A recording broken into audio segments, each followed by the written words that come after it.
You once said that you like to make an audience scream through technical means. What is it about an audience screaming that you like? How many times have you heard a woman say, "Oh, I went to see the movie and had a good cry"? That's true. And they do, you see. Now, what is a good cry? She never says, "I went there and had a bad cry." Otherwise, she wouldn't have paid the money to go in the first place. So these people have paid money to be scared, just as much as they go to Disneyland and go on the big dip or whatever they call that railway, you know. The roller coaster? Yes, roller coaster, or the haunted house. They pay to be scared. Do you like to be scared yourself? No, I'm not keen about it. I have been on odd occasions. Like when? Oh, I think I was driving with my wife to Dubrovnik in the middle of the night, and we were on a ledge, on a mountain ledge, 8,000 feet up, and we came head to head on with a bus. So it was a question who was going to go by first, and I remember having to get out and beckon her on, and the wheel was within 18 inches of the drop. I said, this may be good enough for the movies, but it's not good enough for me now. I know that you plot out very carefully your scenario and work out very carefully your films. Does it ever happen then that the actors get in the way of this, that you have trouble with them? Method actors do. You do? Well, method actors are like children. They're all right for the theater. But they're a little problem with films, especially where cutting is involved. If you remember a film I made years ago called Rear Window, which was all from the point of view of one man, James Stewart, sitting in a window. Well, he had to look. Then I had to cut to what he saw, then cut back to his reaction. Now, what I was really doing was showing a mental process of the man by means of pictures, by what he saw. And supposing he said, well, I don't feel I would look that way. Well, how can the film be constructed on those lines? I had it with that actor who's now dead, called Montgomery Clift. He was a method actor. And you had difficulty with him? Well, yes, I was shooting a scene in Quebec, and he was playing the part of a priest who'd just been acquitted of a murder, but was being sort of booed and stoned outside the courthouse. And then the action of the film was to go across the street into the Chateau Frontenac Hotel, which you've seen pictures of and so forth, probably in there. Well, I wanted him to look up to the crowd and up to the people leaning out of the window. But I also had put on the facade of the building the big gold letters of the word hotel, so the audience would know where they were going, into a hotel. And he said, I don't think I would look up. I said, well, you better look up or else. What about somebody like Orson Welles or Charles Lawton? Well, Charlie Lawton was a problem. You know, when I made that film Jamaica Inn, it took a whole morning to get one close-up. He was a nice man, a charming man, he really was. But, oh, he suffered so much because, you know, he felt he couldn't get it out.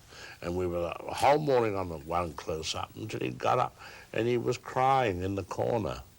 And I went over, sort of patted him on the shoulder. He looked up at me and said, aren't you and I a couple of babies? And I wanted to say, me? I mean, I wanted to use a Goldwinism and say, include me out, you know. So finally he came back and did it, you see. He said, all right. I said, yes, Charles, fine. It wasn't all that different from the other close-ups, you see. And then he took me aside and put his arm around my shoulder and said, you know how I got it, don't you? I said, no, Charles. How? He said, I thought of myself as a small boy of 10 wetting my knickers. Oh, really? Absolutely true, really. You'd be astonished. Do you think there's something like a Hitchcockian actor, if that's a word, a type that is perfect for your films? I don't really think so. There are many, many types in the film frenzy. There are all kinds of leading people from the London theatre. I used to say years ago, I don't today because he's gone, Charles is gone, but I used to say the hardest things to photograph are dogs, babies, motorboats, and Charlie Lawton. Motorboats because they never come back for take two.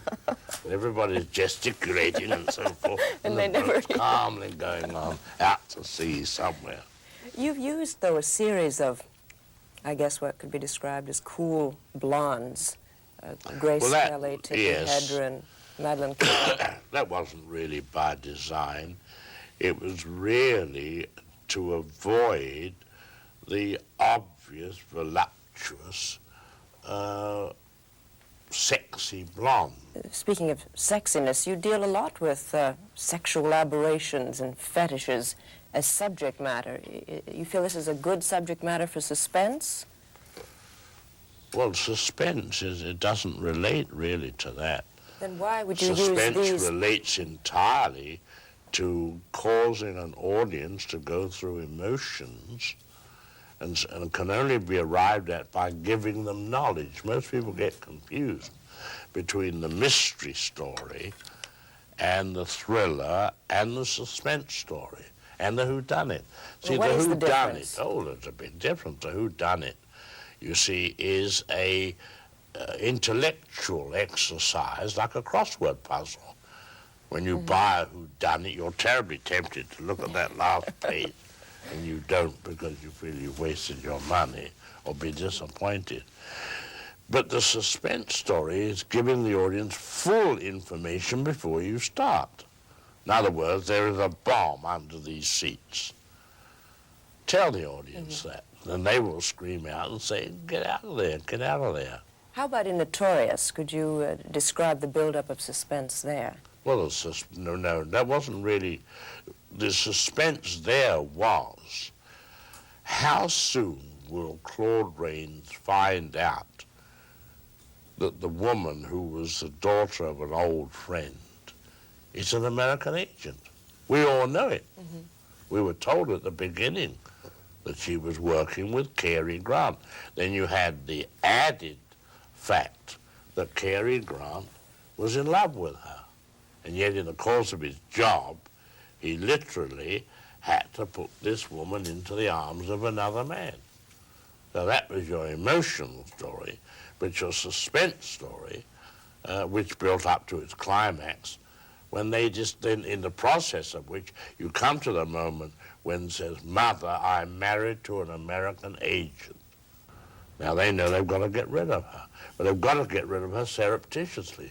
Can't just bump her off, because all the rest of his colleagues will know. So you get a case of arsenical poisoning, you see. Who is your idea of an ideal villain? I've heard you read somewhere that you thought that Claude Rains kind of personified Well, he was the a ideal. nice man in his way, you know. I think any man, as you know, as you've seen the film Frenzy, you've got a cheerful, lively man who is a psychotic. You see, unless they're pleasant and acceptable, their victims would never go near them. Most people misunderstand what a villain is. He's a charming man who kills women. But if he didn't have the charm, they'd run a mile from him. Well, that brings us back maybe to sexual aberrations again. There seem to be a lot of Jack the Ripper types in various films. Well, they are aberrations by the fact that outwardly they're acceptable members of society. And in the picture Frenzy, I agreed to go to some extent in a scene between a doctor and a lawyer to explain that fact, that outwardly they're normal, apparently decent human beings. And then, quote, it comes over them, unquote. You do use humor. Do you think that that plays a kind of relief from the building up of suspense? You'll always need it. You know, you can't It's let 'em like just a bomb situation.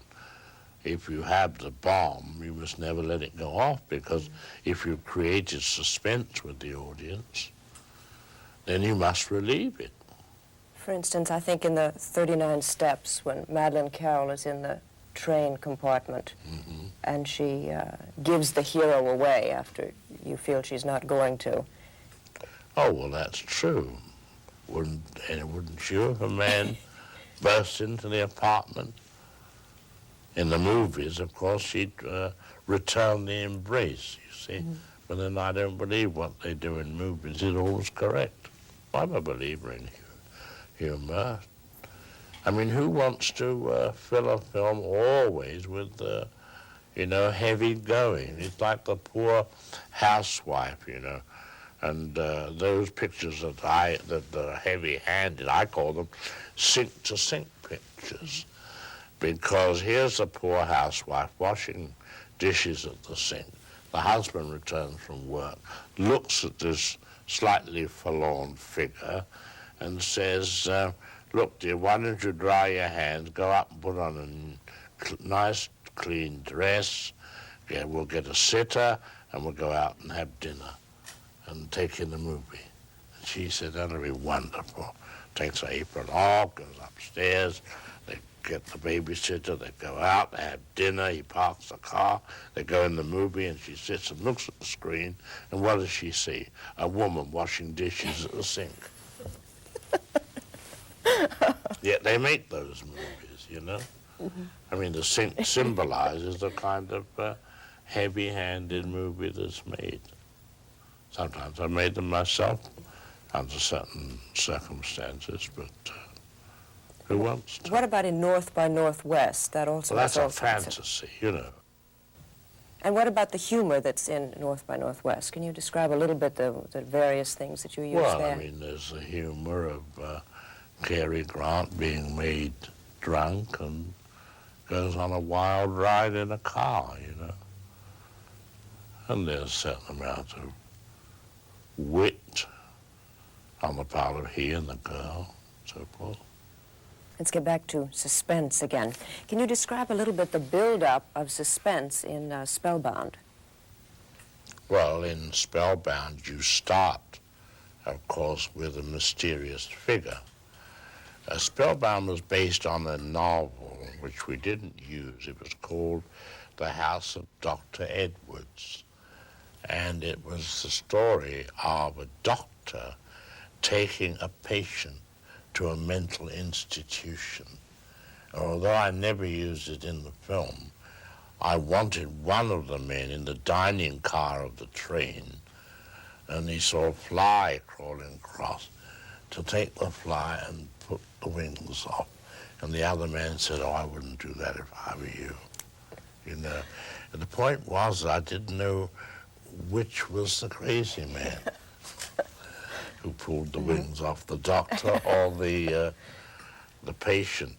And we abandoned that idea, and I worked with Ben Hecht on it, and we started the story of the new doctor who came into the institution and fell in love with a female doctor, and gradually he began to have sort of weird reactions to lines, whether they were made by a fork on a tablecloth or the lines on the robe of the woman he'd fallen in love with.